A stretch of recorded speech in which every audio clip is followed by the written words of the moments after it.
அனைவருக்கும் வணக்கம். இன்று செப்டம்பர் 5 டாக்டர் ராதாகிருஷ்ணர்கள் அவர்களை பிறந்த நாளை ஆசிரியர் தினமாக கொண்டாடுகிறோம்.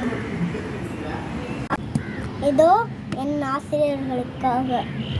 ஈராண்டு இன்றோடு ஈராண்டு ஒளிவாங்கிய நான் வாங்கி இன்றோடு ஈராண்டு. இன்றைய சிறப்பாளர் அன்னையாய் அன்பை காட்டி ஆசானாய் என்னை ஆட்கொண்டவர்.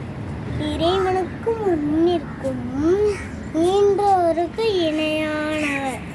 உன்னத உள்ளம் கொண்டு ஊக்கத்தை ஊட்டியவர். என்னை சிறப்பாக்க ஏணியாய் நின்று ஏற்றியவர். ஐயம் தீர்க்கும் ஒப்பில்லா ஒற்றை சொல்லானவர். ஓவியமாய் என்னை மாற்ற ஔடதமாயிருந்து அறியாமை தீக்கியவர். இன்றைய சிறப்பாளர் என்றைக்கும் சிறப்பாளர் என் ஆசிரியர். என்றைக்கும் சிறப்பாளர். அனைவருக்கும் ஆசிரியர் தின நல்வாழ்த்துக்கள்.